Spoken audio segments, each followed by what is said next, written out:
अच्छा, तो face space के बारे में हम बात कर रहे थे। उसके हवाला से थोड़ा बहुत आपको बताया था कि किस तरीके से हम फेस स्पेस जो है वो सिस्टम की कंसिडर करते हैं। उसके बारे में अगर किसी का कोई क्वेश्चन है तो वो पूछ सकता है फेस स्पेस के बारे में। फ़र्ज़ कर लें आपके पास जो है वो अच्छा, यही बात मैं आपको समझा रहा था कि देखें, अगर हाँ, लास्ट हमारी जो एग्जांपल है जहाँ पे हमारी बात रुक गई थी वो ये थी, वो मैं कह रहा था आपको कि सिंगल पार्टिकल है, ठीक है ना, एक पार्टिकल है, ठीक है। अब एक पार्टिकल की स्टेट को स्पेसिफाई करने के लिए एक जनरलाइज कोऑर्डिनेट चाहिए और एक जनरलाइज मोमेंटम चाहिए अगर वो पार्टिकल वन डायमेंशन में मूव करता है। अब ये गौर कीजिएगा, एक पार्टिकल है और वन डायमेंशन में मूव करता है। ये सिचुएशन आप अपने जहन में बिठा लें, ठीक। अब इसकी स्टेट को रिप्रेजेंट करने के लिए हमें एक क्यू एक्सिस चाहिए और एक पी एक्सिस चाहिए। समझ आ गई बात की?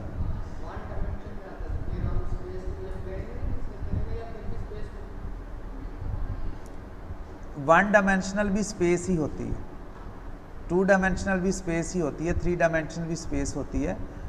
आप ज़िंदगी में जो आमतौर पे स्पेस का मीनिंग रखते हो वो आप खाली जगह को स्पेस कहते हो।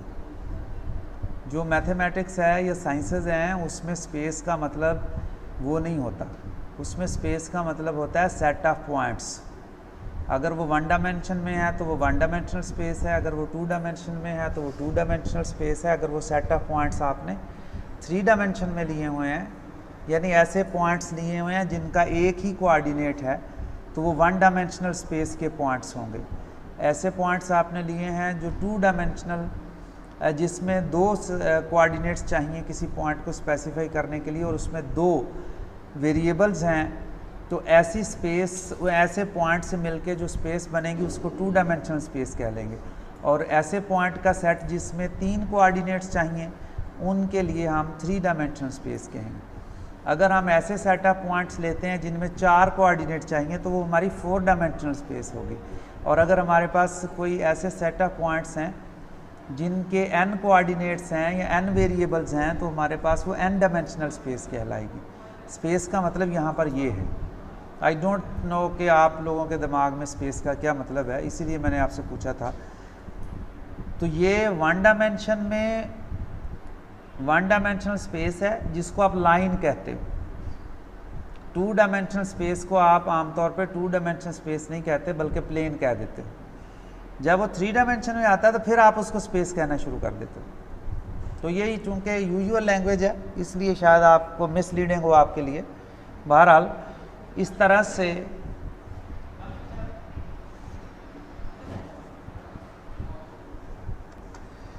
अच्छा, तो इसलिए अब आपके सामने जो मैं जो बात आपने जहन में रखनी वो ये है कि अगर एक पार्टिकल हो तो एक पार्टिकल हो एक डायमेंशन में हो तो उसके लिए उसका सिस्टम पॉइंट जो है उसके सिर्फ दो कोऑर्डिनेट होंगे। क्यों?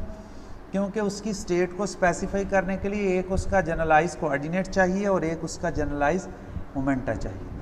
अगर यही पार्टिकल एक ही होता लेकिन टू डायमेंशन में हो जाता, अब पार्टिकल अभी भी एक ही है लेकिन कहाँ पे है? टू डायमेंशन में है। तो अब टू डायमेंशन में हमें पता है कि Q1 एक कोऑर्डिनेट चाहिए और Q2 दूसरा कोऑर्डिनेट चाहिए और इसके करस्पॉन्डिंग हमें Q1 के करस्पॉन्डिंग मोमेंटम चाहिए और फिर Q2 के करस्पॉन्डिंग एक और मोमेंटम चाहिए P2। अब इस पार्टिकल की जो स्पेस बनेगी वो फोर डायमेंशनल है। अब देख लें, ये पार्टिकल एक है, टू डायमेंशनल इसका मोशन है यानी प्लेन में मूव कर सकता है ये, और इसकी जो फेस स्पेस बनेगी वो फोर डायमेंशनल है। उस फोर डायमेंशनल स्पेस में टू एक्सिस जो हैं वो जनरलाइज कोऑर्डिनेट के करस्पॉन्डिंग होंगे, टू एक्सिस जो है वो मोमेंटम के करस्पॉन्डिंग होंगे। तो इसलिए अभी यही पार्टिकल अगर वन पार्टिकल थ्री डायमेंशन में ले लिया जाए, यानी 3 डिग्रीज ऑफ फ्रीडम हो इसकी, तो उस सूरत में इसका जो पॉइंट है, सिस्टम पॉइंट है, उसमें 6 कोऑर्डिनेट्स होंगे, Q1, Q2, Q3 और साथ में P1, P2, P3 और इसकी जो फेस स्पेस होगी वो 6 डायमेंशनल होगी।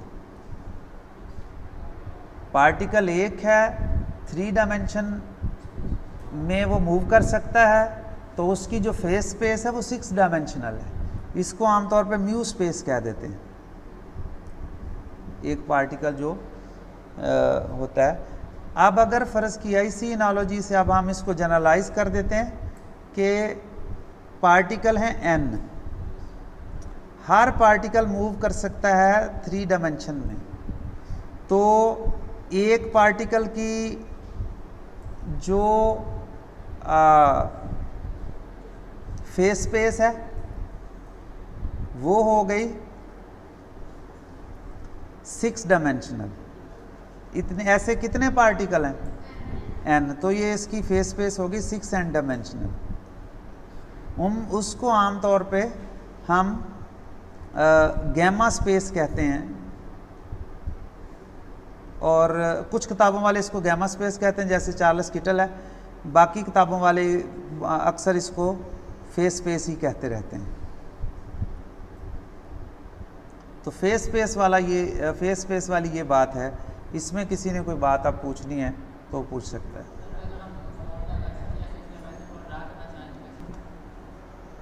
आप खुद ज़रा इमेजिन कर लो उसको कि 3 डायमेंशन में परपेंडिकुलर डायरेक्शन तो मौजूद है, वो लगा सकते हैं हम 3 लाइनें फिज़िकल वर्ल्ड में। चौथी डायमेंशन में भी इन तीनों के परपेंडिकुलर एक लाइन लगानी है, वो अगर आप लगा सकते हो तो फिर आप ड्रा कर लोगे, अगर आप नहीं लगा सकते फिर नहीं ड्रा कर सकते।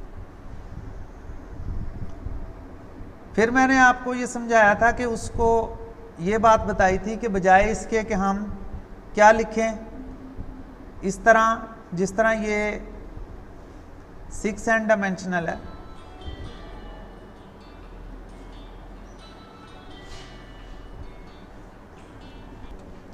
बजाय इसके कि हम इस तरह जैसे जैसे अब नंबर ऑफ पार्टिकल बढ़ते जा रहे हैं वैसे प्रोलिफरेशन होती जा रही है, यानी आपके पास जो स्पेस में आपने जो पॉइंट लिखना है उसके कोऑर्डिनेट्स जो हैं वो बहुत ज़्यादा हो जाएंगे। जैसे अभी आप देखें एक पार्टिकल 3 डायमेंशन में तो 6 कोऑर्डिनेट्स हैं, और हमें ये भी पता है कि हम 3 डायमेंशन से ज़्यादा उसको ड्रा नहीं कर सकते। तो फिर उसके लिए फिर सिंपल तरीका ये होता है कि आप सिंपल एक एक्सेस लगा लें जो तमाम Q एक्सेस को रिप्रेजेंट करे और एक एक्सेस लगा लें जो तमाम P एक्सेस को रिप्रेजेंट करे, और फिर उसमें यहाँ पे जो पॉइंट बनाएंगे वो पॉइंट को भी और इख्तिसार के साथ भी किया जा सकता है कि ये QI भी नहीं लिखते, सिर्फ हम इस पॉइंट को सिंपल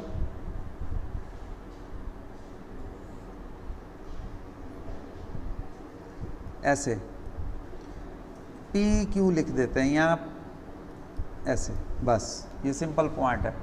इसका मतलब है अब जिस भी डायमेंशन की आप बात कर रहे हैं उसी डायमेंशन में ये आपका representative point of the system हो जाएगी। यहाँ तक बात पूछनी है पूछिए।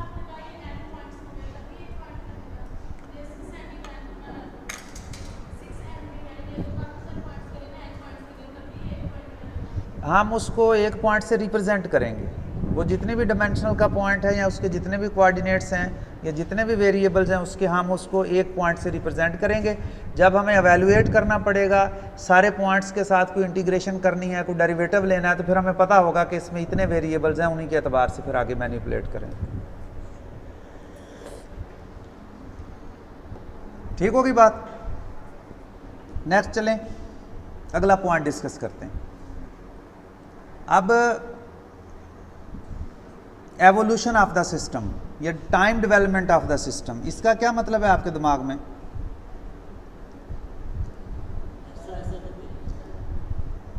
टाइम डेवलपमेंट ऑफ सिस्टम नहीं, आहिस्ता या तेज़ी से आए, और उसकी यहाँ पे मतलब ये है कि time development of the system का मतलब सिस्टम टाइम के लिहाज से अपनी स्टेट को कैसे चेंज करता है। ठीक है, जब ये सिस्टम अपनी स्टेट को चेंज करेगा तो फेज स्पेस में ये उसका सिस्टम पॉइंट पहले अगर यहाँ पे है तो फिर वो नेक्स्ट चला जाएगा, नेक्स्ट स्टेट में जाएगा, नेक्स्ट स्टेट में जाएगा, ऐसे। तो सिस्टम पॉइंट अपनी जगह चेंज करता जाएगा और आपको पता है ये कंटिन्यूसली चेंज करेगा।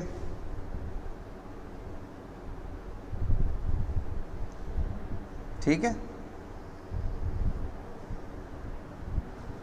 इसको हम कहेंगे सही लैंग्वेज तो इसकी है ऑर्बिट ऑफ द सिस्टम।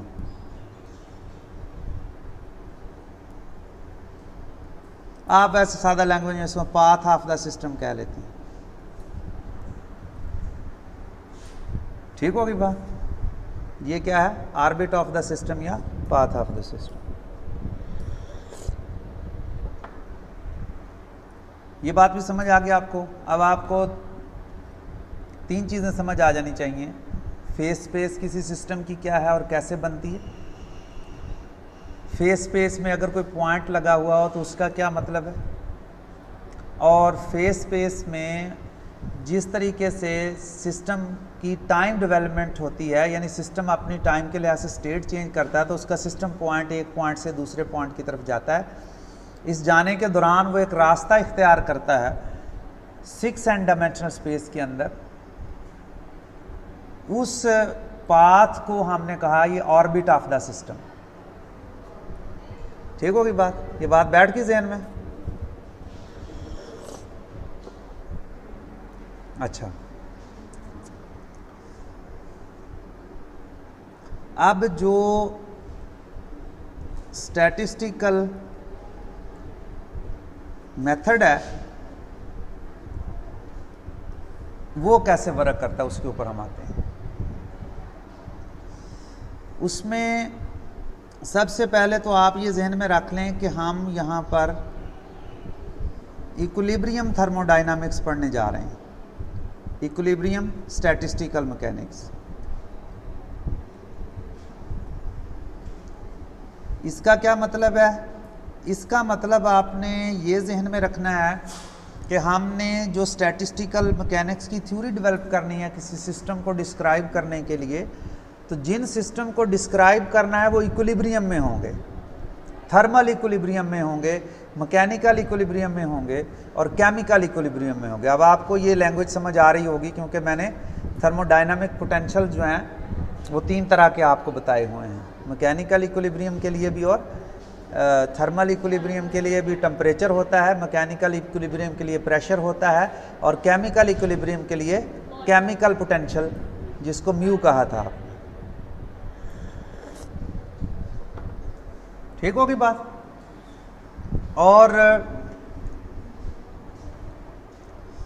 जब हमारे पास कोई सिस्टम इक्विलिब्रियम में होता है तो हम उसकी सिस्टम की फिजिकल प्रॉपर्टीज कैलकुलेट करना चाह रहे हैं। जैसे उस पूरे सिस्टम का मैग्नेटिक मोमेंट,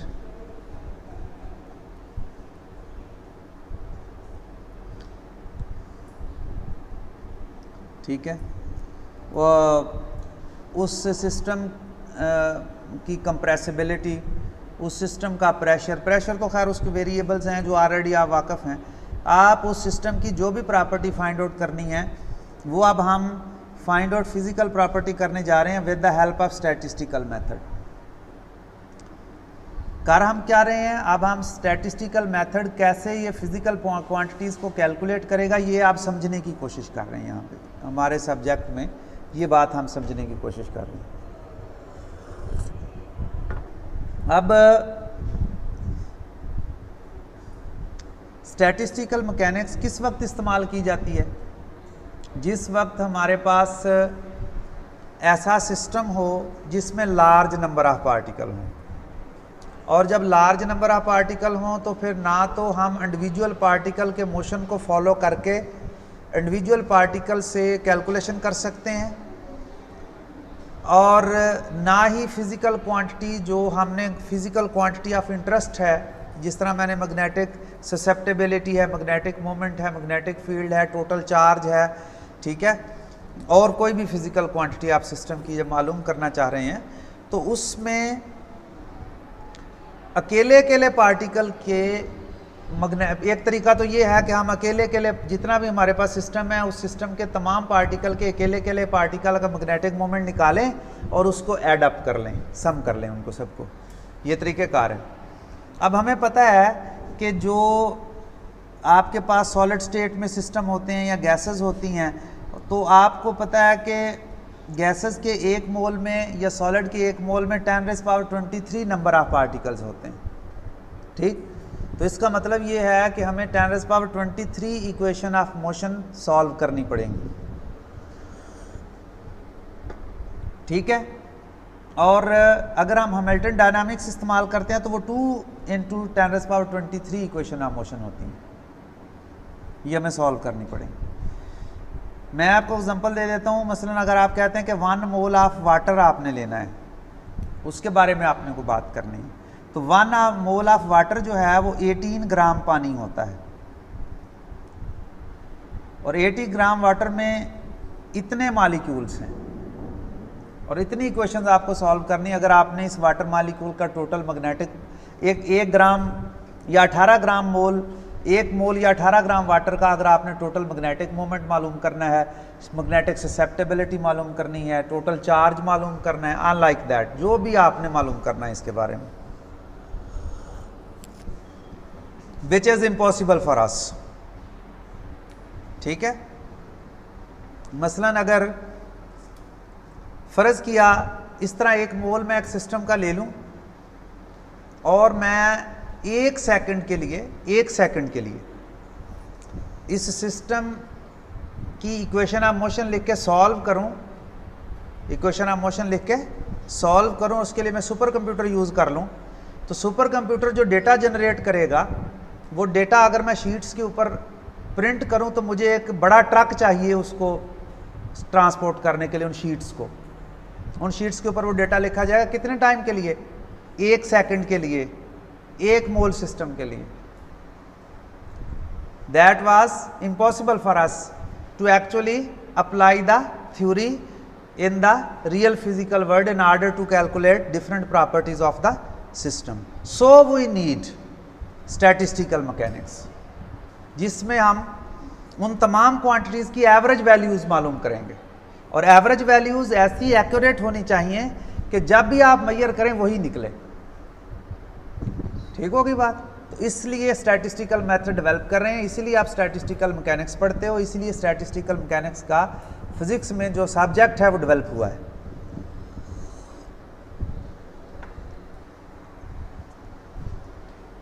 अब हमने क्या किया? अब हमने सहारा लिया किस बात का? क्लासिकल सिस्टम कंसिडर किया, उसकी फेस स्पेस कंसिडर की, फेस स्पेस के अंदर सिस्टम पॉइंट कंसिडर किया, वो भी समझ लिया हमने क्या है। ठीक होगी? और हमने फेस स्पेस में सिस्टम जैसे जैसे अपनी स्टेट चेंज करेगा उसकी ट्रेजेक्टरी भी समझ ली। एक छोटी सी एग्जांपल मैं आपसे पूछता हूँ, कभी आपने अपनी गाड़ी के टायर में एयर प्रेशर चेक करवाया? वो गेज लगाते हैं, एयर प्रेशर चेक कर देते हैं, ऐसे ना।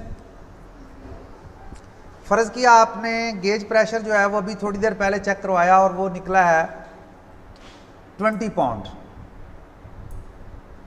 फिर आप उसको कहें 10 मिनट ठहर के फिर दोबारा चेक करो, और आप कंडीशन ये रखें कि जैसा पहले टेम्परेचर था अभी वैसा हो, जैसा टेम्परेचर पहले था अभी वैसा हो, जहाँ पे गाड़ी पहले खड़ी थी, जैसे गाड़ी पहले खड़ी थी अभी वैसे ही खड़ी हो। तो क्या आप एक्सपेक्ट करते हैं कि वैल्यू डिफरेंट आनी चाहिए? आप नहीं एक्सपेक्ट करते ना, मतलब वैल्यू डिफरेंट आनी चाहिए, ये आप एक्सपेक्ट नहीं करते, और ये पॉसिबली एक्सपेक्ट आपको करना भी नहीं चाहिए। ये बिल्कुल इसी तरीके से ही है कि आपने चाय बनाई है और उसमें आपने चीनी डाल दी है और आपने उसको चेक कर लिया है कि ये मुनासिब है या मौजू है या इतनी है।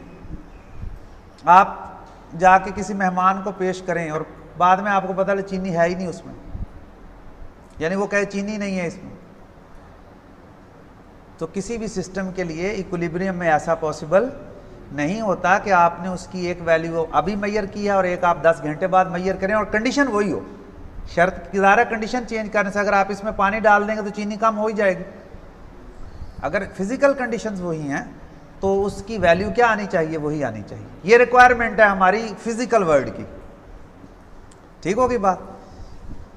तो अब हमने वो फिजिकल क्वांटिटीज मैयर कैसे करनी है, वो हमने ऐसे मैयर करनी है कि फेस स्पेस के अंदर उस सिस्टम पॉइंट चेंज होता जा रहा है, स्टेट भी चेंज होती जा रही है, ऐसे ना। अच्छा, अब मैं स्टेट चेंज होने का मतलब अगर आपसे पूछूं तो मुझे बताएं, अगर आपने गैस प्रेशर जो है टायर में गैस या एयर प्रेशर आपने चेक करवाया अभी और 10 मिनट बाद आप चेक करवाएं, प्रेशर के बारे में तो हमने कहा वही निकलेगा। अब मुझे स्टेट वही होगी जो पहले थी या चेंज हो चुकी होगी?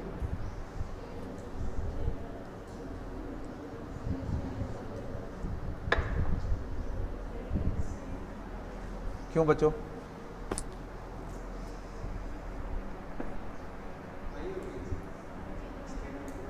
वही होगी। क्या मालिक्यूल जो हैं वो अपनी जगह तब्दील कर रहे हैं मुसलसल या नहीं? जब वो अपनी मालिक्यूल अपनी जगह मुसलसल तब्दील करेंगे तो उसके ये जो Q1 Q2 कोऑर्डिनेट्स हैं ये चेंज नहीं हो जाएंगे? तो फिर आप कैसे कह सकते हैं स्टेट वही है बाद में? और वो आपस में मालिक्यूल टकरा भी सकते हैं, आपने पाबंदी तो नहीं लगाई उनके ऊपर कि ना टकराएं। वो आपस में अपना मोमेंटम भी चेंज कर सकते हैं कि नहीं? तो वो मोमेंटम भी कंटिन्यूसली अपना चेंज कर रहे हैं। इसका मतलब वो स्टेट तो चेंज कर रहे हैं कंटिन्यूसली, लेकिन अब प्रेशर एक जैसा निकल रहा है। ये क्या बात हुई?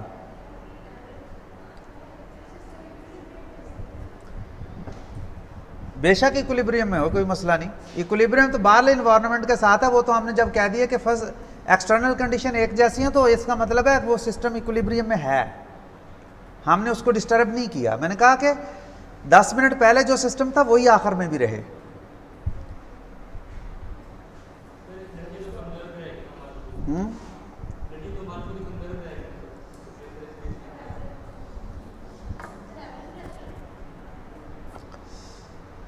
ये जो हमने कैलकुलेट किया ना प्रेशर या मैयर किया है प्रेशर, ये एवरेज वैल्यू है। किसकी एवरेज वैल्यू है?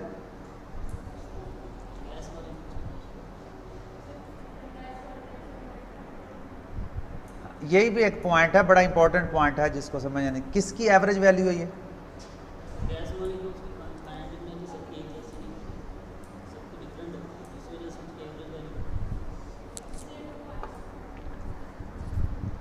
मसलन किसको आप एवरेज वैल्यू कह रहे हैं?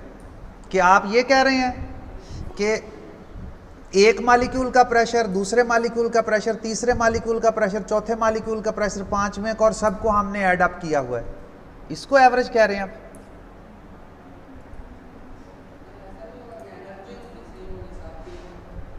एनर्जी तो वो एक्सचेंज कर रहे हैं। जब वो पार्टिकल अपनी पोजीशन चेंज करेगा, किसी के साथ मोमेंटम एक्सचेंज किया तो एनर्जी मोमेंटम के प्रोपोर्शनल होती है, एनर्जी तो चेंज हो जाएगी इंडिविजुअल मालिक्यूल की। पूरे सिस्टम की चेंज तब होगी अगर वो बाहर इंटरैक्ट कर रहा है। हमने कहा नहीं, वो आइसोलेटेड है, वो बाहर इंटरैक्ट नहीं कर रहा। टोटल एनर्जी सिस्टम की चेंज नहीं हो रही, मालिक्यूल आपस में एनर्जी चेंज कर रहे हैं। क्या कहना चाह रहे हैं आप? एवरेज किसको कहना चाह रहे हैं? एवरेज किसको कहना चाह रहे हैं?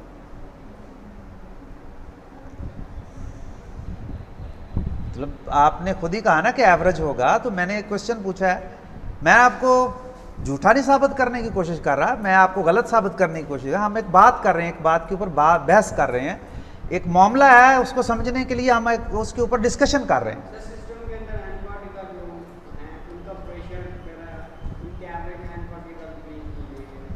आप सब, हाँ वही तो मैं कह रहा हूँ ना। आप एवरेज, फर्ज किया मैं आपसे यही पूछ रहा हूँ किसको एवरेज कह रहे हो, किस चीज का एवरेज है, क्या है, किस तरह एवरेज आपने कैलकुलेट किया होगा, वो सिर्फ यही पूछ रहा हूं मैं आप। अभी मैंने सिचुएशन भी बता दी ना, वो एड अप करने से तो टोटल प्रेशर बन गया, ये ठीक है। एवरेज कहां पे आ गया ये पूछ रहा हूं। बात आप लोगों का, आंसर आप लोगों का ठीक है, लेकिन मुझे ये पूरी तरह से पता है कि आपको ये नहीं पता कि आपका आंसर क्यों ठीक है।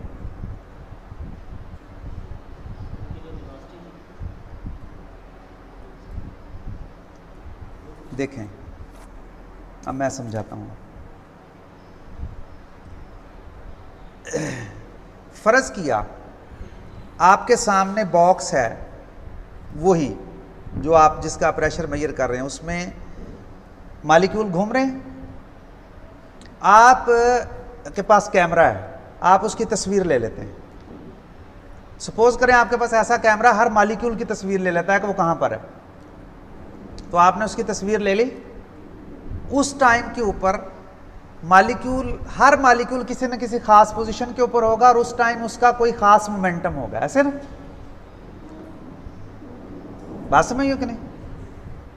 उस वक्त कुछ मॉलिक्यूल जो हैं वो टकरा रहे होंगे, यानी बिल्कुल वॉल के ऊपर जाके पड़ रहे होंगे उस तस्वीर में, ऐसे ही होगा ना। अब तस्वीर में आपको, जब आप तस्वीर कैमरे में देखोगे तो आपको क्या नजर आएगा, तमाम मॉलिक्यूल जो हैं वो किसी जगह के ऊपर खड़े हुए हैं, ऐसे है। फिर आप दोबारा तस्वीर लें उसकी, दोबारा आप तस्वीर लेंगे, क्या वो मॉलिक्यूल पहले जहां पे थे वहीं पे होंगे आप? अब तस्वीर मुख्तलिफ आएगी, ऐसे ना। फिर आप तस्वीर लें उसकी, अगली वाली तस्वीर एक जैसी आएगी? नहीं आएगी। अगली दफा या दूसरी दफा या तीसरी दफा जब आपने तस्वीर ली, क्या उतने ही मॉलिक्यूल टकरा रहे होंगे दीवार से या मुख्तलिफ होंगे? उससे कम भी हो सकते हैं, उससे ज्यादा भी हो सकते हैं, क्योंकि उनके ऊपर कोई पाबंदी नहीं है, उनके ऊपर कोई पाबंदी नहीं है। समझ आ गई बात की? अब जब आपने पहली दफा तस्वीर ली है, उस वक्त वो उस सिस्टम की एक माइक्रो स्टेट है, आपके वो गैस सिस्टम की एक माइक्रो स्टेट है। जब आपने अगले लम्हा उसकी तस्वीर ली, वो दूसरी माइक्रो स्टेट है। जब आपने तीसरी दफा तस्वीर ली, तीसरी माइक्रो स्टेट है। अब आपने तो मुख्तलिफ टाइम के ऊपर वक्फा छोड़ के 1 second, 2 second, 10 second, 1 minute, 5 minute छोड़ के तस्वीर ली है ना, लेकिन सिस्टम खुद क्या कर रहा है? हर लम्हा अपनी स्टेट को चेंज कर रहा है, यानी वो सिस्टम हर लम्हा अपनी माइक्रो स्टेट को चेंज कर रहा है। किसको कर रहा है? माइक्रो स्टेट को। बात समझ गए कि नहीं? और जब वो अपनी माइक्रो स्टेट को चेंज कर रहा है, तो किसी एक माइक्रो स्टेट में हमने उसका प्रेशर मालूम किया। पहले कैसे मालूम किया? देखा कि उस लम्हा कितने नंबर ऑफ मॉलिक्यूल जो हैं वो टकरा रहे थे वॉल्स के साथ, और वो कितनी फोर्स वहां पे एक्सर्ट कर रहे थे, और टोटल वॉल का एरिया निकाल के डिवाइड कर दिया, तो हमें उस गैस का प्रेशर आ गया उस माइक्रो स्टेट में। पता चल गया? अगले लम्हा नंबर ऑफ मॉलिक्यूल चेंज होंगे कि नहीं होंगे ना चेंज। अगली दफा हम दोबारा अगली माइक्रो स्टेट में जब टोटल प्रेशर मालूम करेंगे उस पूरी गैस का, तो वो वही निकलेगा जो पहले था, चेंज निकलेगा। अगली में चेंज निकलेगा। इस तरह जब वो अपनी माइक्रो स्टेट चेंज करता रहेगा तो क्या होगा? उसका प्रेशर चेंज होता रहेगा। लेकिन बड़ी अजीब बात ये नहीं है कि वो माइक्रो स्टेट चेंज करता जा रहा है, लेकिन हम 10 मिनट बाद भी देखते हैं हमारी गेज जो है वो वही प्रेशर बताती है जो पहले बताया था उसने।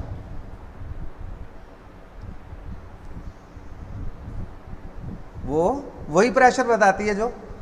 अब इस बात की तो कोई गारंटी नहीं है कि जब हमने 10 मिनट पहले गेज मेजर की है उस वक्त जिस माइक्रो स्टेट में 10 मिनट बाद भी उसी माइक्रो स्टेट, इसकी तो कोई गारंटी नहीं,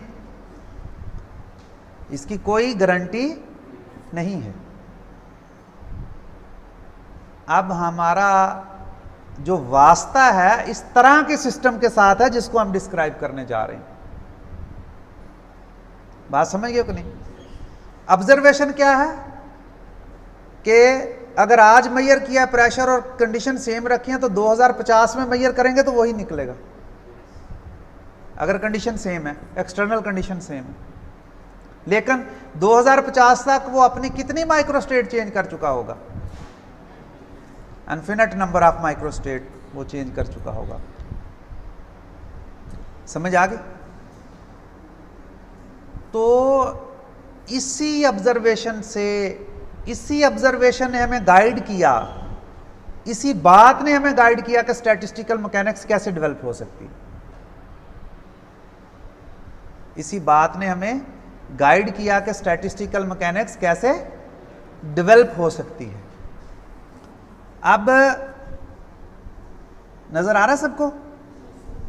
ये एक माइक्रोस्टेट है जिसको मैंने डार्क कर दिया।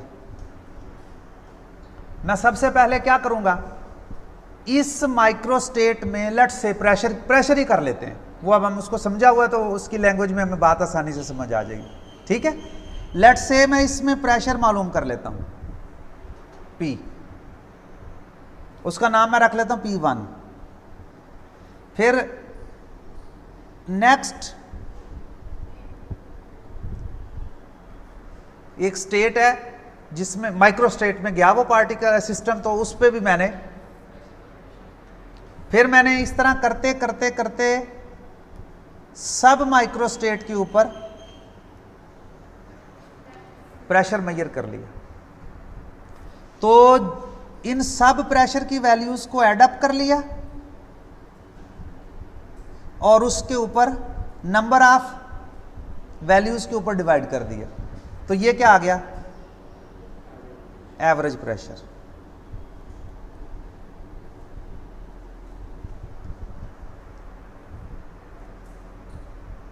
समझ आ गई बात?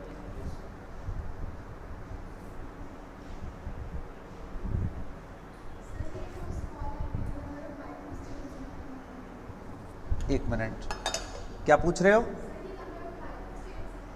कौन सी भला? ये जो मैं जिनके ऊपर हिसाब किया है? हाँ बिल्कुल, ये नंबर ऑफ माइक्रोस्टेट्स जिनके ऊपर हिसाब किया है।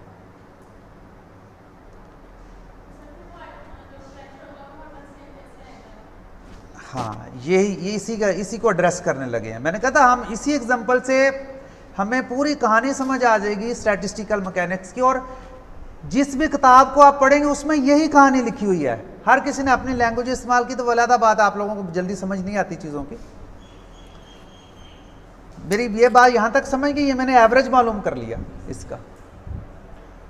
ठीक होगी बात? अब अगला क्वेश्चन वही है जो आप लोगों ने अभी किया है। क्या किया आप? इन्होंने क्वेश्चन क्या किया भला? यानी ये हर दफा प्रेशर सेम कैसे निकल आता है। अब हम करेंगे क्या? पहले तो मैं ये एवरेज के बारे में एक बात है वो पहले वो बता लूंगा आपको, क्योंकि फिर वो बीच में से स्किप हो जाएगी। अब क्वेश्चन ये है कि एक मेरे पास वही गैस वाला बॉक्स है, मैंने उसका एवरेज कैलकुलेट करके दावा करना है कि अगर आप एक्सटर्नल कंडीशन सेम रखोगे तो इसका प्रेशर यही निकलेगा। वो गेज वाला यही दावा करता है ना कि आपकी गाड़ी के टायर का ये प्रेशर है। तो अब मुझे सबसे पहले ये सोचना होगा कि मुझे कितने टाइम के लिए सिस्टम के माइक्रोस्टेट पे प्रेशर मालूम करके एवरेज लेना होगा, क्योंकि ये तो इन्फिनिट पे चलता रहेगा। क्योंकि अगर गैस है, वो जो गैस है वो तो कब से बनी हुई है? जब से इस यूनिवर्स में पैदा हुई है गैस, तब से है। या एक गैस का बॉक्स आप ले लें, उसके अंदर जो गैस मौजूद है वो आज आपने ली है तो इन्फिनिट टाइम के लिए आप उसको रख सकते हैं। इन्फिनिट टाइम बाद आप कह सकते हैं मैंने इसका प्रेशर मालूम करना है, दोबारा क्या है वही निकलना चाहिए, वरना आपकी थ्योरी गलत है। क्योंकि ये तो पॉसिबल नहीं है ना, ये ऐसे पॉसिबल तो नहीं है। आप किसी ऐसी चीज़ को कबूल नहीं करते कि फ़र्ज़ कि आप किसी सोसाइटी में घर खरीदें, आज आपका घर इधर हो, आप देख के आए, शाम को आप जाएं तो आपका घर वो स्टूडेंट नहीं वो पड़ा है आपका घर। Is it possible physical world में? Is it acceptable? ये एक्सेप्टेबल नहीं है रियल फिजिकल वर्ल्ड में। वरना क्या होगा? वरना इस पूरी यूनिवर्स में कभी फिजिक्स डेवलप ना होती, कभी कोई थ्योरी डेवलप ना होती। क्यों? हर रोज नई थ्योरी होती, हर लम्हा नई थ्योरी होती, हर लम्हा नई थ्योरी होती। हर लम्हा आपको एक गार्ड की जरूरत होती जो बताता कि इस लम्हा यूनिवर्स ऐसे है, अगले लम्हा ऐसे है, अगले लम्हा ऐसे है। तो आपके और मेरे गार्ड ने, अल्लाह ताला ने क्या किया हुआ है, एक दफा उसको फिक्स करके बना दिया हुआ है। अब वो वैसे ही है जैसे पहले बनाई थी। असूल उसके वही हैं, वैसे का मतलब असूल है। वही थ्योरी एप्लीकेबल है जो डे 1 पे थी, वही थ्योरी अब एप्लीकेबल है जो इन्फिनिट डेज के बाद होगी। I don't think this theory would not be applicable at the day of judgement, which we will say that क़यामत, उसमें ये एप्लीकेबल नहीं होगी। उस दिन वो आपका और हमारा खुदा इस थ्योरी को चेंज करेगा। उसी दिन क़यामत आनी है जिस दिन ये थ्योरी चेंज होनी है। अभी नहीं चेंज हुई ना, जब से ये बनी तब से अब तक नहीं चेंज हुई यूनिवर्स में। यूनिवर्स में थ्योरी उस दिन चेंज कर देगा जिस दिन उसने डे ऑफ जजमेंट का ना दिन रखा हुआ है। खैर वो देखेंगे फिर जो अगर हुआ तो ये समझ गए बात। अब आप, मैंने वो कहा अब हमारा प्रॉब्लम, मैं क्या समझा रहा था आपको कि कितने टाइम के लिए करें। वो तो इन्फिनिट टाइम के लिए चलेगा। उसके लिए फिर सबसे पहले डिसाइड करना होता है एप्रोप्रिएट टाइम, मुनासिब वक्फा, मुनासिब वक्फा। ठीक है, तो मुनासिब वक्फा भी हमें हमारी थ्योरी बताएगी कि कितना है आपने रखना है। ठीक होगी बात। नंबर 1 हमारी थ्योरी के क्या रिक्वायरमेंट है कि हमें बताए कि कितने टाइम के लिए एवरेज लेना है। तो सबसे पहले यह मसला पड़ गया कि कुछ सिस्टम जो हैं वो इक्विलिब्रियम, जिनको डिस्टर्ब कर दिया जाए तो वो फौरन इक्विलिब्रियम में आ जाते हैं। जैसे आपने प्रेशर गेज लगाई, प्रेशर गेज आप लगाइए, सिस्टम इक्विलिब्रियम में नहीं है उस वक्त। जो ही आपने प्रेशर गिरा, आपने सिस्टम को डिस्टर्ब कर दिया। आप फिर वो प्रेशर गेज वाला उसको थोड़ा वेट करेगा, 1 2 सेकंड, 5 सेकंड, 7 सेकंड, वो सिस्टम किस में आ जाए, अंदर जो सिस्टम, उसने सिस्टम कैसे डिस्टर्ब हुआ था अंदर वाला, बता सकते हैं आप? जब वो गेज लगाने लगा था तो आपको थोड़ी सी हवा बाहर निकल आती है अंदर। वो आप गैस के उतने मालिक्यूल नहीं रहे जितने पहले थे। गेज लगाने सिस्टम आपने डिस्टर्ब कर दिया है। अब वो गेज लगा के रखेगा, 2 सेकंड के लिए रखे, 5 सेकंड के लिए रखे, 10 सेकंड। जो अच्छा मिस्त्री होगा या अच्छा गेज मेजरमेंट करने वाला होगा, उसको कम से कम भी 30 सेकंड तक रखेगा, 30 35 40 सेकंड तक, ताकि वो बिल्कुल उसको सही वैल्यू पता आ जाए। और जो ऐसे फजूल आदमी होगा वो फौरन लगाएगा, कहेगा ये इतना प्रेशर हो गया आपका। तो ये खैर टेक्निकल बातें हैं, उसको छोड़ें। तो अब क्या है, उस सिस्टम इक्विलिब्रियम में आएगा तो आपको बताएगा कि वो कितना है इसका प्रेशर। ये सिस्टम हमारा कितनी देर में इक्विलिब्रियम में आ गया? Within few seconds. We have to wait with few seconds. यानी अब आपने एवरेज कितने सेकंड्स के लिए लेना है? फ्यू सेकंड्स के लिए, तो आपको एवरेज वैल्यू आ जाएगी इसकी। अगर कॉपर सल्फेट का नाम सुना है? कॉपर सल्फेट एक कंपाउंड है जिसकी बनती हैं, क्या उसे कहते हैं, क्रिस्टल्स। क्रिस्टल्स बनती हैं। कॉपर सल्फेट आपने डिसॉल्व किया किसी बीकर में, पानी में, और ऊपर से आपने एक और क्रिस्टल उसकी डाल दी उसके अंदर। डिसॉल्व करके रखा हुआ था किसी खास टेम्परेचर के ऊपर, उसी टेम्परेचर के ऊपर आपने एक और क्रिस्टल डाल दी। अब उस क्रिस्टल को इस सिस्टम में यूनिफॉर्मली डिसॉल्व होने के लिए इन्फिनिट टाइम चाहिए। कितना टाइम चाहिए? तो you have to wait for infinite time for this system to come into equilibrium. That is not possible in our physical world. आपकी लाइफ कितनी है एक्सपेक्टेड? 70 year, 100 year. तो आप उसके साथ कोई ना एक्सपेरिमेंट कर सकते हो, ना उसके साथ कोई बात कर सकते हो ऐसे सिस्टम के साथ। ठीक हो गई? ये पहला प्रॉब्लम है। दूसरा प्रॉब्लम कि जब हम मैथमेटिकल मशीनरी डेवलप करते हैं टाइम एवरेज लेने की, तो that was very difficult task. That was very difficult task. क्यों? क्योंकि हमें P1 और P2 स्टेट के दरमियान भी इन्फिनिट नंबर ऑफ स्टेट्स हैं, माइक्रो स्टेट्स हैं, वो कैसे कैलकुलेट करें? तो इस मैथमेटिकल मशीनरी डेवलप करने की जो डिफिकल्टी थी, उसको रिमूव करने के लिए उसको रिमूव किया गया with the help of hypothesis which is suggested by J.W. Gibbs. ये एक साइंटिस्ट था, J. विलेट गिब्स इसका नाम है। इसने एक सजेशन दी। इसने कहा कि अगर कोई सिस्टम इक्विलिब्रियम में हो तो, अगर कोई सिस्टम इक्विलिब्रियम में हो तो आपको एक ख़ास टाइम इंटरवल के ऊपर एवरेज लेने की बजाय आप ये करें कि उस तरह के लार्ज नंबर ऑफ सिस्टम्स जो हैं उसको कंसिडर कर लें, और उन लार्ज नंबर ऑफ सिस्टम की कंडीशन ये होनी चाहिए कि उसकी एनर्जी, उसका प्रेशर, उसका टेम्परेचर, उसके ऊपर जितने भी एक्सटर्नल कंस्ट्रेंट्स आप लगा सकते हैं वो सारे के सारे वही हों जो ओरिजिनल सिस्टम के हों। उनसे आपने क्या कर लेना है, एक large number of systems consider कर लेना है। तो फिर आपने किसी एक टाइम के ऊपर, एक लम्हा के ऊपर इसमें वैल्यू मेजर करनी, इसमें मेजर करनी, सब में मेजर करके एवरेज ले लेना है। तो पहले क्या था, एक सिस्टम था, टाइम इंटरवल के ऊपर हर स्टेट के ऊपर एवरेज लेना था आपने, उसको कहते हैं टाइम एवरेज। अब क्या हुआ, अब आपने एक लम्हा के ऊपर बहुत सारे उस तरह के सिस्टम कंसिडर कर लिए, हर सिस्टम के ऊपर वो वैल्यू मेजर करके एवरेज ले ली। इसको कहते हैं इंसॉम्बल एवरेज। और वो जो हमने कलेक्शन ऑफ सिस्टम्स बनाया वो इंसॉम्बल कहता है सिस्टम। तो W.J. गिब्स ने ये सजेशन दी कि टाइम एवरेज को आप छोड़ दें, आप इंसॉम्बल एवरेज से कैलकुलेशंस कर लें, क्योंकि इंसॉम्बल एवरेज से कैलकुलेशन करना और उसकी थ्योरी डेवलप करना बड़ा आसान है। अब उससे पूछा गया W.J. गिब्स से कि इस बात की क्या गारंटी है कि आपने जो टाइम एवरेज लिया है उससे जो एवरेज निकलेगा और जो आपने इंसॉम्बल एवरेज लिया है जो उससे एवरेज निकलेगा वो सेम होगा। तो उसके पास इसका कोई जवाब नहीं था।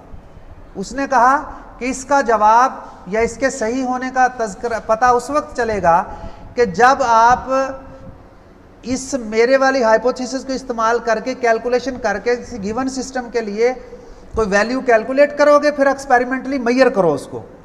अगर वो दोनों एक जैसी निकल आए तो इसका मतलब मेरी बात ठीक है, मेरा तरीक़ाकार ठीक है, और अगर ना निकले तो फिर हम अगली बात सोचेंगे। तो फिर लोगों ने जब ये काम किया तो उन्होंने देखा कि इससे मोर और लेस हर वो वैल्यू जो हम मेजर कर सकते हैं किसी सिस्टम की, जब हम W.J.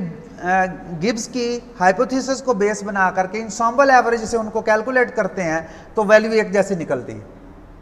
इसका मतलब ये हुआ कि without any proof the theory suggested by Gibbs was accurate.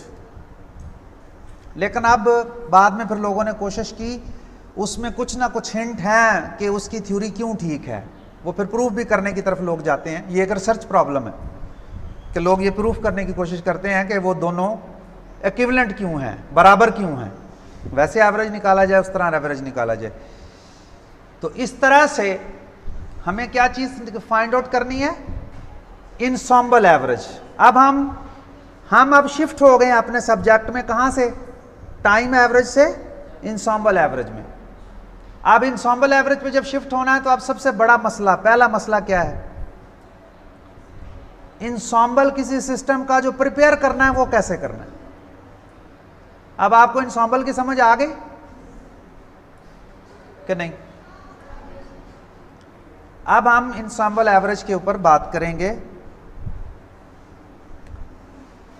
10:40 हो गए ने, थोड़ा रिलैक्स हो जाए, थोड़ा रिलैक्स हो जाए, पानी शानी पीना तो पिए।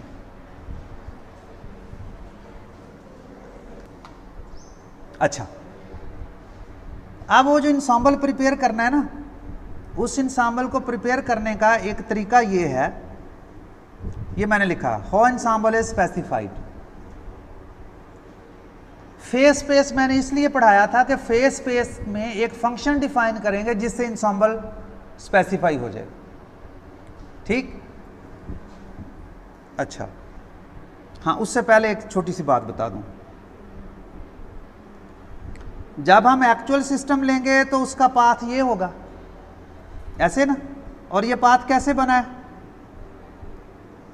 ऐसे पॉइंट से मिलके। ठीक है, क्लियर है नहीं ये बात? अब मैं क्या करना चाहता हूं, इस सिस्टम का इंसाम्बल प्रिपेयर करना चाहता हूं। तो इंसाम्बल प्रिपेयर करने के लिए अब जो फेज स्पेस बनेगी,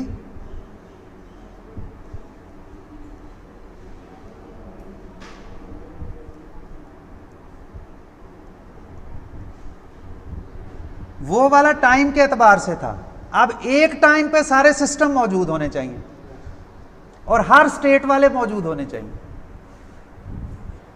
और हर एक्सेसिबल, एक अभी टर्म रह गई एक्सेसिबल स्टेट वाली, वो मैं बता दूं आपको, वो गौर से सुन लीजिएगा, ये बड़ी इंपॉर्टेंट है। बारहा हम वहां पे पढ़ेंगे, आपने पढ़ा भी होगा, एक्सेसिबल स्टेट की बात करता है, accessible state, accessible state, accessible phase space की बात करता है। ठीक है, accessible volume of phase space की बार बार बात करता है। सबसे पहले मैं आपको समझा लूं कि एक्सेसिबल स्टेट किसको कहते हैं, गौर से सुनिएगा ये बात। वही एग्जांपल हमारी बार बार काम आएगी, वो जो हमारे पास बॉक्स है और उसमें गैस कन्फाइन है। गैस के बारे में हमने कहा कि वो वाला गैस जो है उससे ना हीट बाहर जा सकती है ना अंदर आ सकती है, ना कोई पार्टिकल बाहर जा सकता है ना अंदर आ सकता है, ना बाहर से उसके ऊपर कोई फोर्स एक्ट करती है, यानी वो आइसोलेटेड सिस्टम है। समझ आ गई बात की? वो पिक्चर्स वाला भी ध्यान में रखिएगा बात, उनको माइक्रोस्टेट कहते हैं।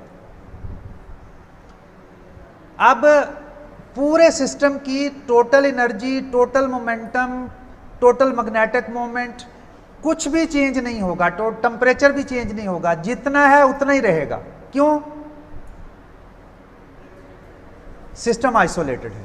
लेकिन जो सिस्टम के इंडिविजुअल पार्टिकल हैं वो आपस में टकराते रहेंगे, कभी किसी का मोमेंटम बढ़ जाएगा, कभी किसी का कम हो जाएगा, लेकिन टोटल सिस्टम का मोमेंटम एक जैसा रहेगा। अब जब इंडिविजुअल सिस्टम में से किसी एक पार्टिकल का भी सिस्टम मोमेंटम चेंज हुआ तो पूरे सिस्टम की अगली स्टेट आ जाएगी, अब अगली माइक्रो स्टेट आ जाएगी। लेकिन जब हम पूरे सिस्टम की टोटल एनर्जी में, ये एनर्जी के एग्जांपल ले लेते हैं, बाकी क्वांटिटीज भी वैसे ही हैं एनर्जी की, पूरे सिस्टम की टोटल एनर्जी जब कैलकुलेट करेंगे वो वही नहीं है जो पहले थी। लेकिन अब अंदर जो पार्टिकल हैं उनमें से कुछ की एनर्जी और हो गई है, कुछ की और हो गई है, लेकिन कुछ की बढ़ी है तो उतनों की कम भी हो गई है, लेकिन टोटल क्या रही है? सेम रही। ठीक होगी बात? ये पॉइंट ध्यान में आ गया? अब आइसोलेटेड सिस्टम के लिए ये जो पॉइंट है, क्या समझने जा रहे थे? एक्सेसिबल स्टेट्स, यूं कह लें accessible micro states, accessible micro state. अब पहले एक माइक्रो स्टेट थी, उसमें टोटल एनर्जी, टेम्परेचर, प्रेशर, हर चीज वही है। फिर एक और माइक्रो स्टेट आई, उसमें भी टेम्परेचर, प्रेशर सारा कुछ वही है। फिर एक और माइक्रो स्टेट आएगी, उसमें भी सारा कुछ वही है। तो सिस्टम की जो एक्सटर्नल कंडीशन है, एक्सटर्नल कंडीशन क्या है? Total energy, pressure, volume, temperature etcetera, जो भी है, ये उसकी क्या है? External conditions. वो सारी सेम है, लेकिन अंदर क्या हो रहा है? माइक्रो स्टेट चेंज हो रही है।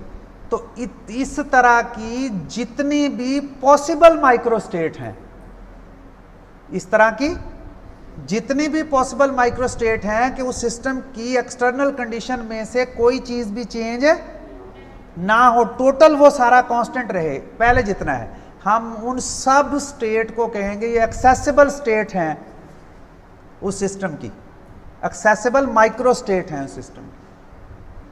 समझ आ गई? अच्छा, अब जब इंसॉम्बल बनाना होता है तो वो जितनी भी एक्सेसिबल माइक्रोस्टेट हैं, हर एक माइक्रोस्टेट के लिए एक पॉइंट लगेगा। तो फिर इंसॉम्बल किस तरह बन जाएगा? इस तरह। समझ आ गई बात की? क्लियर? तो फिर WJ गिब्स ने कहा था कि आपने जो इंसॉम्बल बनाना है उसके अंदर जो एक्सेसिबल स्टेट हैं वो सारी की सारी कम से कम एक दफा जरूर हों। क्या मैंने कहा? सारी की सारी कम से कम एक दफा जरूर हों। हाँ, एक से ज्यादा दफा भी हो सकती, क्योंकि सिस्टम जो है वो अपनी दोबारा फिर जो पहले कभी उसने माइक्रोस्टेट ली थी वो दोबारा उसी माइक्रोस्टेट में दोबारा आ सकता है। समझ आ गई बात की कि नहीं? अब इसका मतलब ये हुआ कि हमने एंसॉम्बल स्पेसिफाई करना है। तो फिर अगर ये किसी सिस्टम का एंसॉम्बल है, फर्ज किया ये मैंने पॉइंट लगा दिए उसके लिए, उस सिस्टम के लिए, ये उसका एंसॉम्बल बन गया, ये पॉइंट्स लग गए उसके।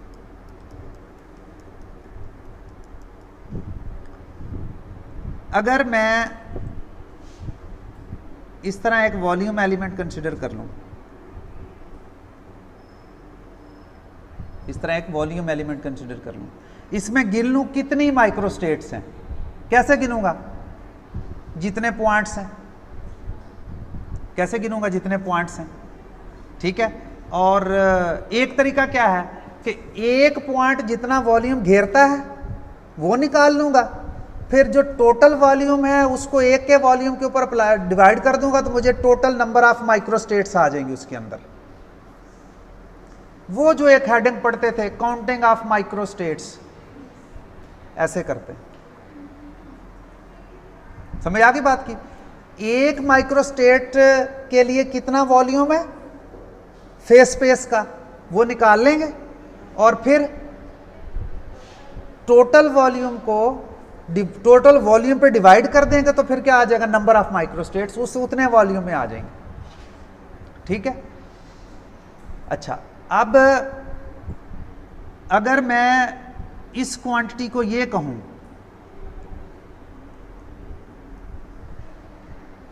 ठीक है,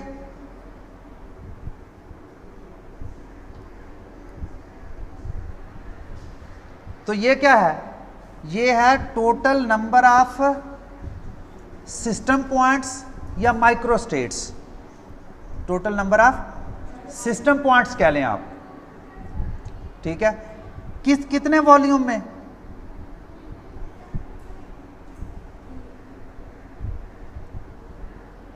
लेकिन हमें पता है डीपी वॉल्यूम क्या है?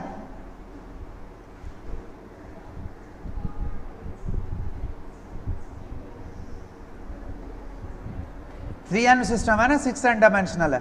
और डी क्यू क्या होगा? DQ1, DQ2 and so on.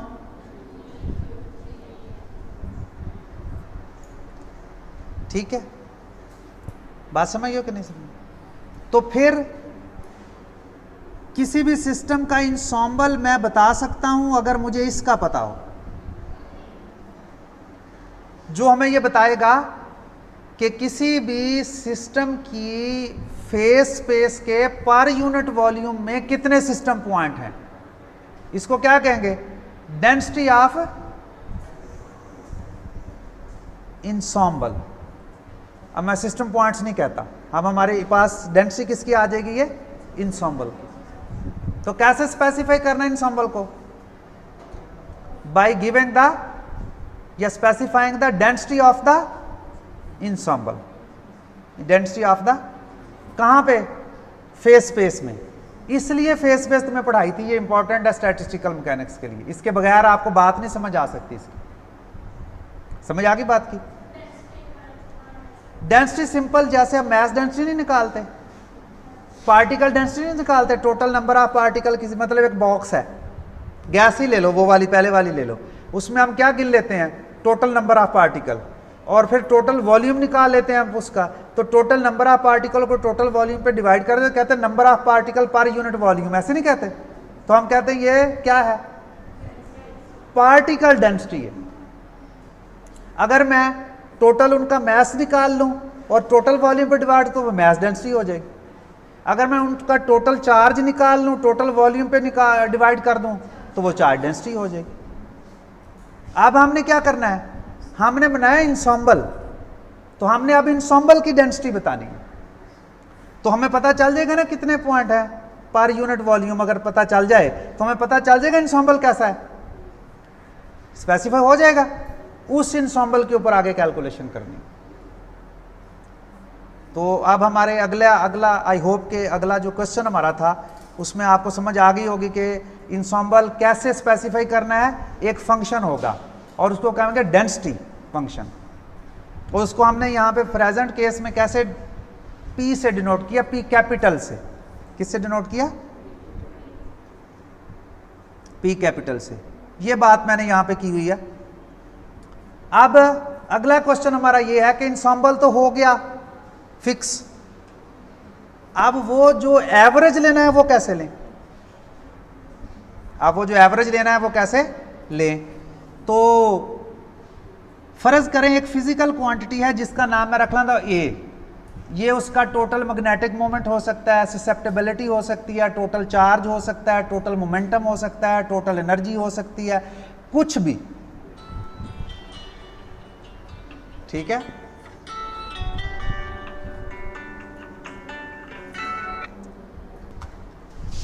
अच्छा, तो अब क्या एवरेज कैसे मालूम करना है? एवरेज वैल्यू कैसे मालूम करनी किसी क्वांटिटी?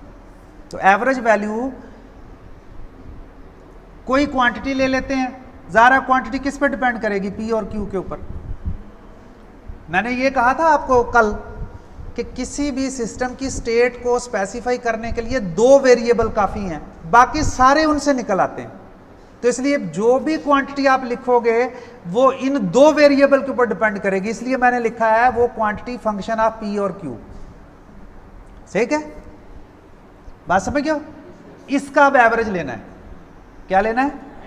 एवरेज लेना है। ये हो गई वो क्वांटिटी। नजर आ रहा है एक्सप्रेशन? ठीक नजर आ रहा है? ये हो गई डेंसिटी किसकी? सिस्टम्स की पर यूनिट वॉल्यूम के। इंसॉम्बल में कितने सिस्टम है यूनिट वॉल्यूम में?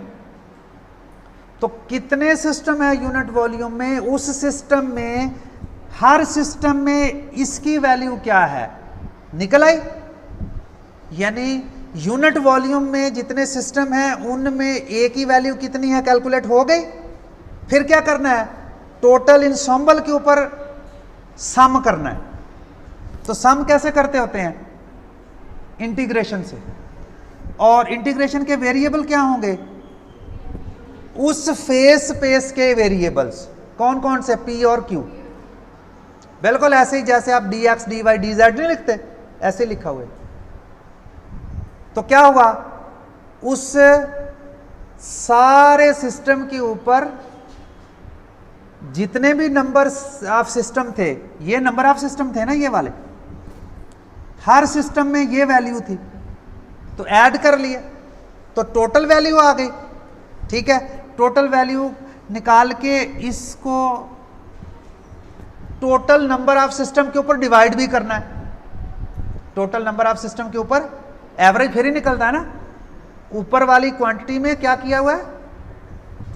तमाम सिस्टम में उस क्वांटिटी की वैल्यू जमा कर ली हुई है। डिनोमिनेटर में अब डिवाइड भी करना है। किस पे? टोटल नंबर ऑफ सिस्टम्स के ऊपर। तो टोटल नंबर ऑफ सिस्टम कैसे बनते हैं? अगर यूनिट वॉल्यूम में इतने सिस्टम हैं तो डीपी डी क्यू वॉल्यूम में कितने होंगे ये निकल आएगा। जब सबको इंटीग्रेट कर देंगे तो टोटल नंबर ऑफ सिस्टम निकल आएंगे। समझ आ गई? तो ये नीचे क्या है? Total number of system. बात समझ आ गई अब आपको? तो ये एवरेज आ गई। तो WJ गिब्स के फार्मूला के मुताबिक या उसकी प्रेस्क्रिप्शन के मुताबिक ये एवरेज ऐसे निकल आता है। ये अब क्या हो गया, जनरल फार्मूलिज्म। ठीक, हमें ढूंढना क्या है, ये वाला फंक्शन। हमें हमेशा अब क्या ढूंढना है, ये वाला फंक्शन। इस फंक्शन को अगर ढूंढना है तो हमें इसकी प्रॉपर्टीज का पता होना चाहिए, हमें इसकी प्रॉपर्टीज का पता होना चाहिए। ठीक, क्यों? क्योंकि जब किसी फंक्शन की प्रॉपर्टीज का हमें पता होता है तो उसे फंक्शन निकल आता है। मैं उसकी आपको एग्जांपल देता हूं। आप में से किस किस स्टूडेंट ने स्टैटिस्टिकल इंटरप्रिटेशन ऑफ एंट्रोपी वाला वो आर्टिकल जो मैंने आपको लिख के भेजा था वो तैयार किया हुआ है? किसी स्टूडेंट ने तैयार किया वो? उसके अंदर आपको याद है एक अननोन फंक्शन मैंने कंसीडर किया हुआ है और लास्ट में बता दिया कि ये फंक्शन है। कैसे? अब आप जाके पढ़िएगा। मैं शुरू से उसकी प्रॉपर्टी स्पेसिफाई करता गया, लास्ट में मुझे पता चल गया फंक्शन कैसा है। तो आप समझ आई, ये P जो है इसकी अब प्रॉपर्टी मुख्तस करनी है हमने ताकि हमें पता चल जाए P फंक्शन कैसा होगा। तो आइए आज के लास्ट सेशन में उसकी जो ज़रूरी प्रॉपर्टीज़ है मैं बता दूं, कल वाले सेशन में फिर हम उससे अगले वाला काम करेंगे। ठीक है, तो अब मैं बताने लगा हूं क्या भला। तो थोड़ा सा 1 मिनट रुक के वो कर लें, समराइज कर लें इसको जो अभी पढ़ा है।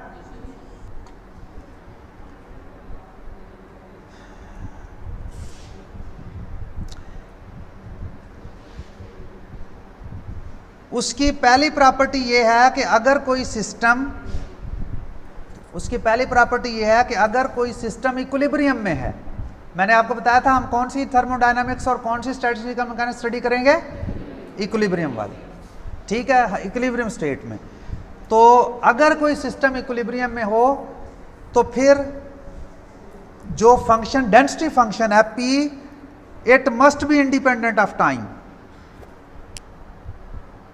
ये टाइम पे डिपेंड इसको नहीं करना चाहिए। क्यों? क्योंकि सिस्टम अगर इक्विलिब्रियम में है तो उसमें उसके जो इंसॉम्बल सिस्टम है, यानी उसकी जो इंसॉम्बल में नंबर ऑफ सिस्टम्स हैं उनको चेंज नहीं होना चाहिए टाइम के साथ, जितने हैं उतने ही रहने चाहिए। समझ आ गई? तो with respect to time it should not change, यानी इंसॉम्बल में जितने टोटल सिस्टम है उनको चेंज नहीं होना चाहिए। दूसरी बात, अगर total number of systems in the ensemble change नहीं हो रहे, total number of system in the ensemble change नहीं हो रहे, फर्ज किया कि ये इंसॉम्बल है किसी सिस्टम का,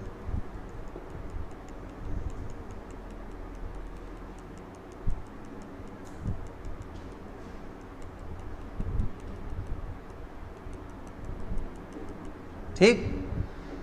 इसमें मैंने इधर एक वॉल्यूम एलिमेंट लिया,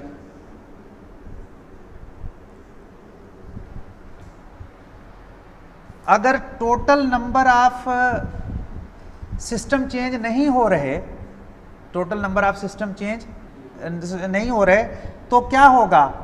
अगर कोई सिस्टम की माइक्रोस्टेट ऐसी होती है कि वो सिस्टम पॉइंट यहाँ से उस वॉल्यूम एलिमेंट जो हमने कंसीडर किया उसमें दाखिल हो जाता है, ठीक है, तो अंदर नंबर ऑफ सिस्टम्स की तादाद बढ़ना शुरू हो जाएगी ऐसे।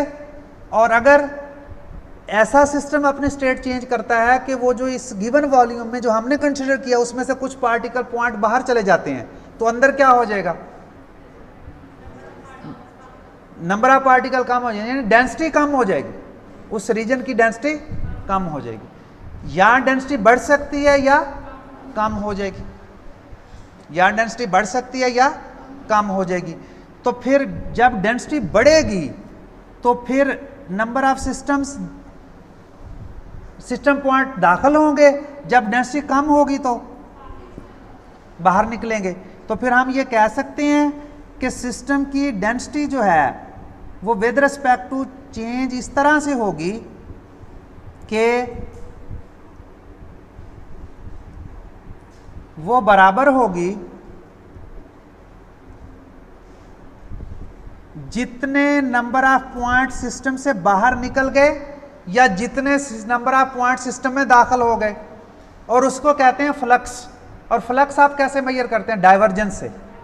तो मैंने फिर इसका डाइवर्जेंस लिया और इसके साथ ये वेलोसिटी से मल्टीप्लाई किया, वेलोसिटी से मल्टीप्लाई किया कि वो उनकी अंदर दाखिल होने की वेलोसिटी क्या है और बाहर जाने की वेलोसिटी क्या है। ठीक होगी बात? तो उससे क्या आ जाएगा? नंबर ऑफ पार्टिकल जो दाखिल होते हैं या बाहर चलते हैं, और it must be equal to change in density, क्योंकि वो बाहर निकलेंगे तो डेंसिटी कम होगी, अंदर आएंगे तो डेंसिटी बढ़ेगी। तो विद रिस्पेक्ट टू टाइम उस गिवन वॉल्यूम में जो डेंसिटी बढ़ेगी या कम होगी वो बराबर किसके होनी चाहिए? जितने पार्टिकल बाहर चले गए या अंदर आ गए। तो इसको हम ऐसे लिख सकते हैं,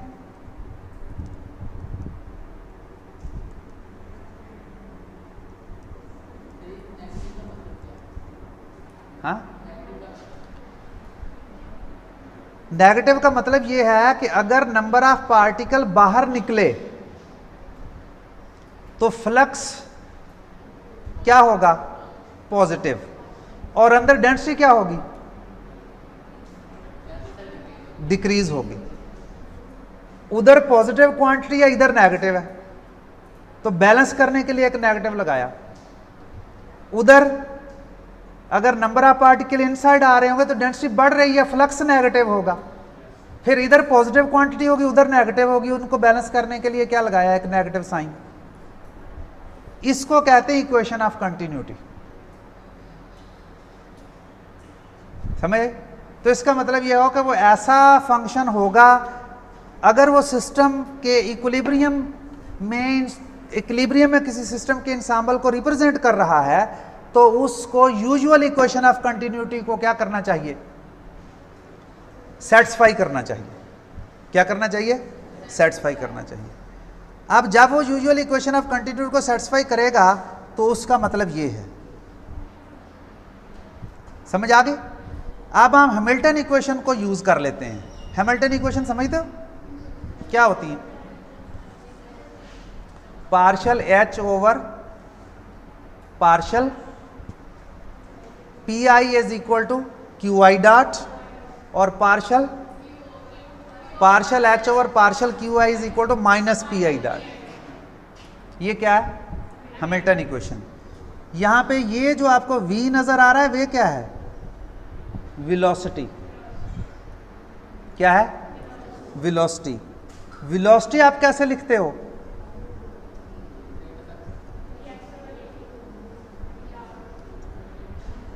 अब हम फेस स्पेस में है,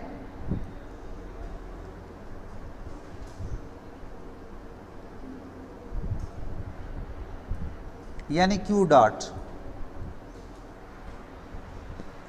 इसी तरह x कंपोनेंट भी होगा, y कंपोनेंट इज दैट, यानी अब x y तो नहीं होंगे, अब होगा q1 वाला कंपोनेंट, q2 वाला कंपोनेंट, q3 वाला कंपोनेंट, और फिर होगा p1 वाला कंपोनेंट, p2 वाला कंपोनेंट, यानी q1 dot q2 dot and so on, फिर होगा p1 dot p2 dot and so on. तो इस वेलोसिटी की जगह ये लिखेंगे। और हैमिल्टन इक्वेशन क्या होती है? जहां पे q1 डॉट होगा वहां पे होगा partial h over partial p1, और जहां पे होगा p1 डॉट वहां पे होगा पार्शियल h ओवर माइनस के साथ। तो जब ये वैल्यूज पुट करेंगे तो ये वाली इक्वेशन ये बन जाएगी। और ये अगर आप गौर करें तो ये किसी भी फंक्शन का टोटल डेरिवेटिव है, यानी दूसरे लफ्जों में कि उस फंक्शन का टोटल डेरिवेटिव जीरो होना चाहिए अगर वो फंक्शन, उस फंक्शन का फेस स्पेस में टोटल डेरिवेटिव जीरो होना चाहिए अगर उस फंक्शन ने किसी ऐसे सिस्टम का इंसॉम्बल बताना है जो कि इक्विलिब्रियम में है। ये उसकी प्रॉपर्टी आ गई। समझ आ गई बात की? ठीक है। और फिर हमने ये प्रॉपर्टी पहले ही पढ़ी हुई है कि पार्शियल डेरिवेटिव उसका क्या होना चाहिए? जीरो होना चाहिए। अगर उसका पार्शियल डेरिवेटिव 0 होना चाहिए तो फिर इसका मतलब ये हुआ कि जब हम इसको 0 पुट कर देंगे तो फिर बाकी फेस स्पेस के अंदर क्या चीज़ 0 होनी चाहिए, ये। ठीक है, जब ये 0 हो फेस स्पेस के अंदर उस सिस्टम के लिए, तो फिर उसके लिए अगर हम कैलकुलेट करेंगे तो वो ये निकलेगा। मैं अब थोड़ा डायरेक्ट लिख देता हूं, वो ये निकलेगा कि ग्रेडियंट ऑफ पी कौन सा है भला, यही पी कैपिटल, इसका डॉट वी के साथ it must be equal to 0। यानी इस सारे को इस तरह लिखा जा सकता है। ग्रेडियंट समझते हैं ना आप, यानी ये है del P dot V is equal to 0। ये पी कैपिटल है। तो एक और प्रॉपर्टी आ गई, एक और प्रॉपर्टी आ गई, वो ये प्रॉपर्टी आ गई कि वो जो सिस्टम पॉइंट हैं वो जब मूव करते हैं कहां पर, फेस स्पेस में, तो उनकी वेलोसिटी होगी। ये जो डेंसिटी का फंक्शन आप डिफाइन करेंगे, जब आप उसका ग्रेडियंट लेंगे तो ये ग्रेडियंट इसका हमेशा उसकी वेलोसिटी के परपेंडिकुलर रहेगा। क्या रहेगा, उसकी वेलोसिटी के परपेंडिकुलर रहेगा। इसको कहते हैं कि जो फंक्शन है p, जो फंक्शन है p, वो ऐसा होगा कि जो सिस्टम पॉइंट है, सिस्टम पॉइंट समझते हो ना आप, वो एक ऐसी सरफेस के ऊपर मूव करेगा, वो एक ऐसी सरफेस के ऊपर मूव करेगा जहां पे उस फंक्शन p का, जहां पे उस फंक्शन p का ग्रेडियंट जो है वो हमेशा कांस्टेंट रहेगा। इक्विपोटेंशियल सरफेस पढ़ी है आपने कभी, नहीं सुना नाम, इक्विपोटेंशियल सरफेस? तो ये इस फेस स्पेस में इक्विपोटेंशियल सरफेस के इक्विवेलेंट है, ये बात समझ गए? तो यानी वो सिस्टम पॉइंट जिसका आप इक्विलिब्रियम में इंसॉम्बल प्रिपेयर करेंगे, उसका सिस्टम पॉइंट अगर इक्विलिब्रियम में वो सिस्टम है तो वो एक ऐसी सरफेस के ऊपर मूव करेगा। किस सरफेस के ऊपर? जो फेस स्पेस में है, जो फेस स्पेस में, उस सरफेस के ऊपर वो ऐसे पॉइंट के ऊपर मूव करेगा जहां पे उसकी टोटल एनर्जी या कोई वेरिएबल कांस्टेंट रहेगा। और आमतौर पे हम जो टोटल वेरिएबल है उसको कांस्टेंट रख लेते हैं। ठीक है, एक तो ये बात होगी। दूसरी बात, फिर हम इसकी प्रॉपर्टीज हमें अब समझ आ गई। ठीक है, अगर हम ये जो P है इसको किसका फंक्शन कहा था हमने? P और Q का। लास्ट बात बस, P और Q का, इसको हमने, ये बातें नहीं समझ आ रही होंगी क्योंकि आपने आज तक फंक्शन को समझा ही नहीं है कि कैसे है। लेकिन एटलीस्ट आप मेरी बात सुन लें, इसको दोबारा लेक्चर को सुनिएगा, किताब सामने रख के, फिर आपको समझ आ जाए। ये जो P और Q हैं ये फेस स्पेस के ये क्या है? कोऑर्डिनेट्स हैं। जब भी आप कोई फिजिकल क्वांटिटी लिखोगे, जब भी आप कोई फिजिकल क्वांटिटी लिखोगे तो वो इनका फंक्शन होगी, जैसे अभी लिखी थी। फिजिकल क्वांटिटी बहुत सारी हो सकती हैं, फिजिकल क्वांटिटी बहुत सारी हो सकती हैं। अगर मैं कोई ऐसी फिजिकल क्वांटिटी कंसीडर कर लूं जो उस सिस्टम के लिए कांस्टेंट हो, उस सिस्टम के लिए कांस्टेंट हो, और अगर मैं कहूं कि आइसोलेटेड सिस्टम है तो उसकी एनर्जी कांस्टेंट होती है, और एनर्जी किसके, कहां से निकलती है? हैमिल्टोनियन से। हैमिल्टोनियन होता है ना टोटल एनर्जी। तो हैमिल्टोनियन किसका फंक्शन होता है? मोमेंटम का और जनरलाइज कोऑर्डिनेट का। किसका होता है? मोमेंटम का और जनरलाइज कोऑर्डिनेट का। तो फिर उसकी एनर्जी कांस्टेंट होगी उस सिस्टम की। अगर वो सिस्टम आइसोलेटेड है तो उसकी एनर्जी कांस्टेंट होगी। तो फिर ये वाला जो फंक्शन है P, इसको हम उस क्वांटिटी का फंक्शन बना लेते हैं, और वो खुद क्वांटिटी फंक्शन किसका होती है? और अल्फा की जगह मैंने जो स्पेसिफिक एग्जांपल दी थी वो किसकी दी आपको, हैमिल्टोनियन की, यानी एनर्जी की, टोटल एनर्जी की। यानी हम अभी आप देखेंगे कल वाले लेक्चर में हम P को फंक्शन ऑफ E बनाएंगे। E क्या चीज है, टोटल एनर्जी, और वो कंजर्व है, कांस्टेंट है, क्योंकि हमने क्या कहा हुआ है, टोटल सिस्टम क्या है, आइसोलेटेड, और आइसोलेटेड सिस्टम में ना एनर्जी बाहर जा सकती है ना एनर्जी अंदर आ सकती है। ठीक होगी बात। तो इसलिए फिर हम इसका फंक्शन बना लेंगे P को, और इससे क्या करेंगे, स्पेसिफाई इंसेम्बल, इससे स्पेसिफाई क्या करेंगे, इंसेम्बल, और जो इससे स्पेसिफाई होगा इंसेम्बल, इसको हम कहेंगे माइक्रो कैनोनिकल इंसेम्बल।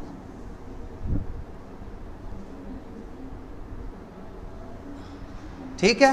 वो जो आपको किताब वाला कहानी सुनाता था जिसकी आपको बिल्कुल समझ नहीं आती थी, ये है कि अगर आपने उस डेंसिटी फंक्शन को सिस्टम की टोटल एनर्जी का फंक्शन बनाया और वो इंसेम्बल है आइसोलेटेड सिस्टम का, किसका, तो फिर वो इंसेम्बल क्या कहलाएगा, माइक्रो कैनोनिकल इंसेम्बल। क्या कहलाएगा, माइक्रो कैनोनिकल इंसेम्बल।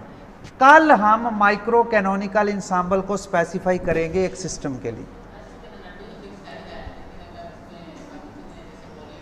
कोई और नहीं, वॉल्यूम जो है वो फिक्स नहीं है, फिक्स कर दिया ना हमने, अब वॉल्यूम को उसका फंक्शन नहीं बना सकते।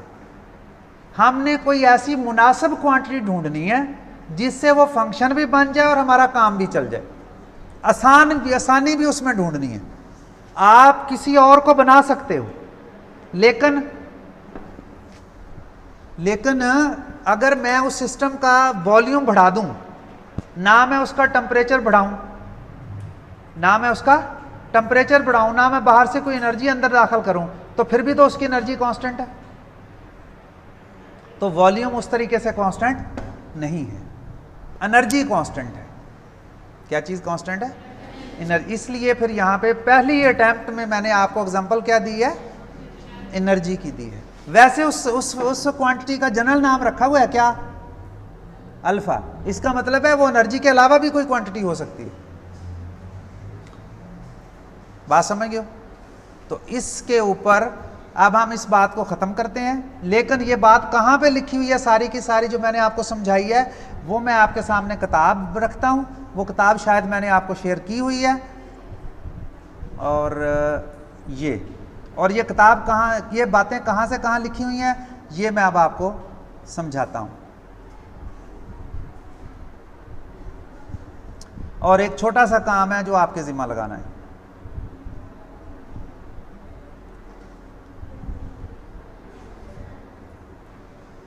लेक्चर के पहले हिस्से में मैंने जो आपको कहानी सुनाई है वो यहां पर लिखी हुई है, सिस्टम एंड इंसेम्बल में। ठीक है, चार्ल्स किटल की किताब भेजी हुई ना आपको।